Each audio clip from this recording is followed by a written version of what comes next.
Good afternoon, everyone, and for those catching up later. Today I thought I would talk about diabetes and how to help control your diabetes risk. For those of you who may have family relatives who have been diagnosed with type 2 diabetes or may be diagnosed as being on the brink of having diabetes, you may have some concern about it. And I've chosen this topic today because this Saturday, the 14th of November, is World Diabetes Day. It was set up to raise awareness and to unite the world, really, and to raise awareness of this global condition that is creeping around the world in so many different communities, affecting so many different people. First of all, the reason why it was set on the 14th of November is because it's the birthday of Sir Frederick Banting, who discovered insulin. And as we know, we think of diabetes and we associate it with insulin. And I'll just talk a little bit about the association with that. And he discovered insulin together with Charles Best in 1922. So this Saturday, 14th of November, is World Diabetes Day, and it was his birthday. Now, what we do know is some quite shocking statistics, really. Some figures that I've obtained about diabetes around the world is that currently 463 million adults live with diabetes, and it's expected to rise to 578 million people in the next 10 years. 578 million people. Now we know there's type 1 diabetes and type 2, and type 2 is the one known as the lifestyle disease, because it's the lifestyle that you lead that will trigger your risk of becoming a type 2 diabetic. And 90% of people with diabetes has this type 2 version, not the type 1. And what I'm going to talk about here today is about the type 2 diabetes. So some statistics, 4.2 million deaths around the world in 2019, and the global health burden associated with diabetes and indirectly with the diabetes and the risk to other health factors is astronomical, and it puts a huge burden on health services around the world, including here in the UK. And because it's timely to talk about it, we also know that people with diabetes have a much higher risk factor of worse outcomes with COVID. So taking control of your health and doing what you can to avoid the risk of getting type 2 diabetes is so important. But equally, there have been many studies that have shown how people have reversed their diabetes. It's described by the medical community as being in remission. They say you're in remission. They don't say you're cured, they say you're in remission.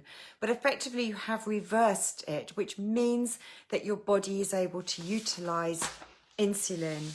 And what happens with diabetes, type 2 diabetes, is that the cells first of all, the cells no longer respond to insulin. Insulin takes glucose from the bloodstream and takes it to the cells where the cells can utilize it to create energy.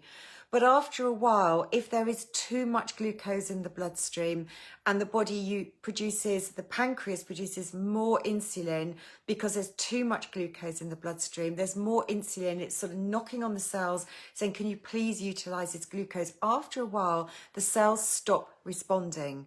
They stop responding to the message. These receptors don't recognize insulin saying, can you please take this glucose up into cells? So the blood sugar levels get higher and higher. And over time, the pancreas may stop producing sufficient insulin to respond to the high levels that are actually there. But it takes time. This does not happen overnight. And of course, it's sort of the thing that's happening inside you that you may not be aware of. What I want to show you is how you can make some simple changes and to make you aware of the foods that are going to cause this trigger in raising your blood glucose to what I call unacceptable levels. Because at the end of the day, the way we eat, we want to try and keep our glucose trickling along on a level playing field. So it's just trickling along nicely throughout the day. There's enough glucose there to respond to the cell's needs. Certainly if you're going out and doing a long run or doing a high cardiovascular class, you may need to call on your reserves, which is glycogen stores, which may be pulled from the liver or pulled from your muscles to provide the muscles with the energy they need to get you through your workout, whatever you may be doing. But when we are not doing that, when we're sedentary, when we're going about our day-to-day lives and cells constantly need a supply of glucose to create energy for every day, all the processes that are going on inside us all the time, then we need to try and keep our glucose on this sort of level playing field where it's trickling along quite happily and not going up and then suddenly dropping down. So we know, don't we, that when we talk about diabetes and we associate it with sugar, then we're all very familiar with the fact that it's the biscuits and the sweets and the puddings and the cake. You know, those are the things we absolutely know. Of course, if we were to eat that chocolate, if we were to eat it in excess, then all that sugar is going to be unhealthy for us. It's going to be raising our blood sugar levels to unacceptable levels, which puts this additional burden, the demands of more insulin, expecting the cells to keep responding to the signals and the signs and the triggers from the insulin, asking the cells to take up the glucose. But there are so many more foods than that that tend to be overlooked that I want to make you aware of. So we think of the sugars and the direct sugars, but we overlook things like honey. Now, I've talked about glucose, and there are other simple sugars like fructose, but many of these foods also contain glucose as well. So we mustn't overlook things like honey, which people think of as a healthy food because it's natural. But we have to remember that there are sugars. It's a sugar food. It's sweet. It's sugary. So we have to remember that when we're consuming honey, it's a sugar, and we need to be aware of that. Other things that tend to be overlooked is fruit, because fruit, of course, has health benefits. It's full of vitamins and minerals and other phytonutrients, these plant compounds that confer their health benefits onto us. And we're learning more and more about them all the time. But quite a lot of the fruit that we like to eat these days is really sugary.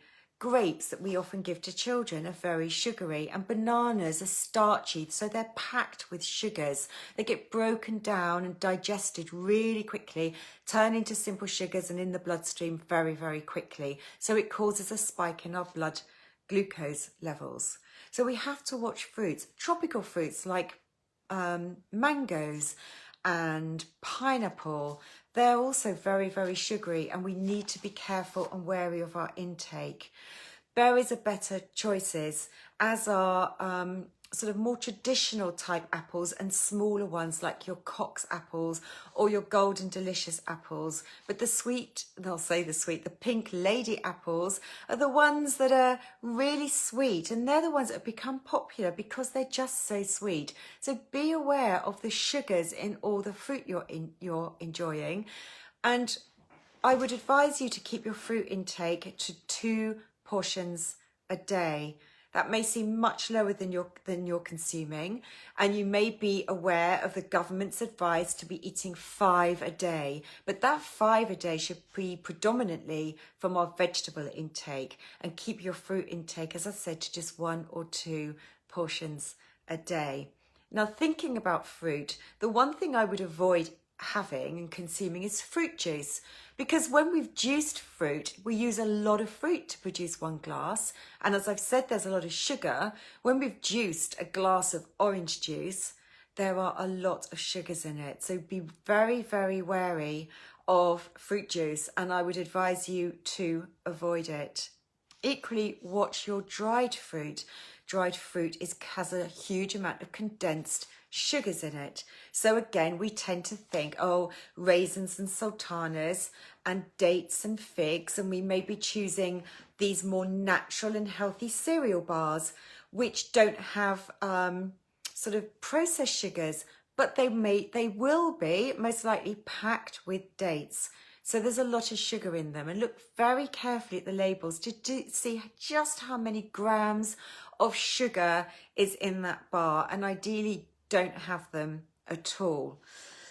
And then we need to think about our starchy carbohydrates. I've mentioned how bananas are starchy. So they are sugar complexes that get very quickly broken down to simple sugars. So when you eat your starchy carbs, such as potatoes and even sweet potatoes, parsnips and swede, and then we move on to our grains like pasta, white rice, bread.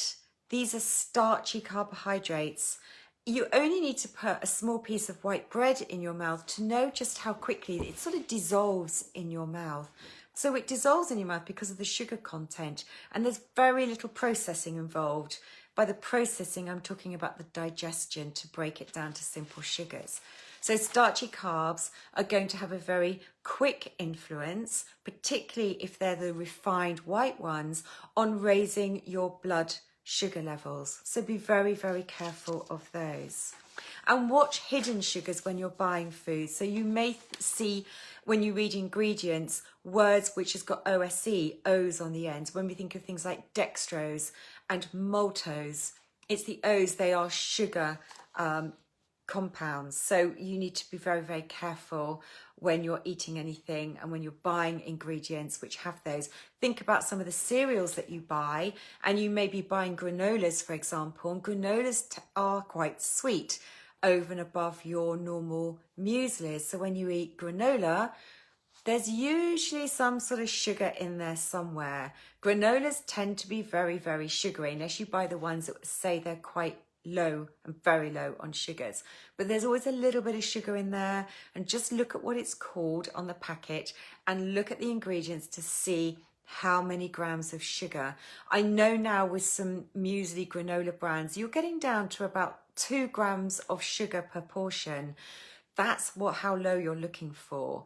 Some of them are going to be way in excess of that. And we need to be careful, don't we, when we're putting food together. So I've talked about being aware of these foods with the sugars.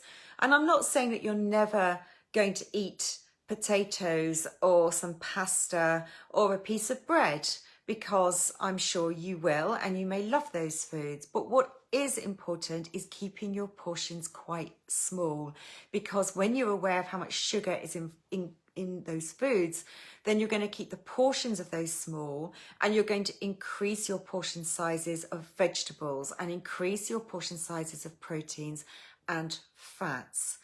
There have been studies shown in terms of diabetes when people actually follow a very high fat diet. I don't teach this with my clients, but I just want you to be aware of the moving away from this low calorie concept. And there's too much emphasis on low calorie, as in low calorie means weight loss. Now, if you look at the high fat ketogenic style diets, and gram for gram, fat is very high in calories, people lose weight on a ketogenic diet. So it's not about counting calories. It's about minimizing your intake of the starchy, sugary foods and increasing your intake of good fats and increasing your intake of protein and higher fiber foods, particularly your non-starchy carbohydrates. That's going to help your body slow the speed that sugars go into the bloodstream, and by doing that it keeps the glucose on this even keel. Now the studies have shown that people, by eating in this more sensible way, and for some people they may go higher fat and much higher protein intake, do reverse their diabetes, for type 2 diabetes. So it is possible, but it does take focus. But the first step, of course, is just having that awareness of the foods that are going to trigger this release of glucose into the bloodstream. That's just going to make it harder and harder for your body to deal with this sugar, this glucose that's circulating in the bloodstream. Now, what can you do if you're craving sweet foods? You know, sometimes you just want something sweet. My advice would be to go and eat a little bit of very, very dark chocolate, your 80% plus dark chocolate, because it's not really that sweet, but it is the chocolate. So if you're a bit of a chocoholic like I am, then having some dark chocolate will just take away that craving.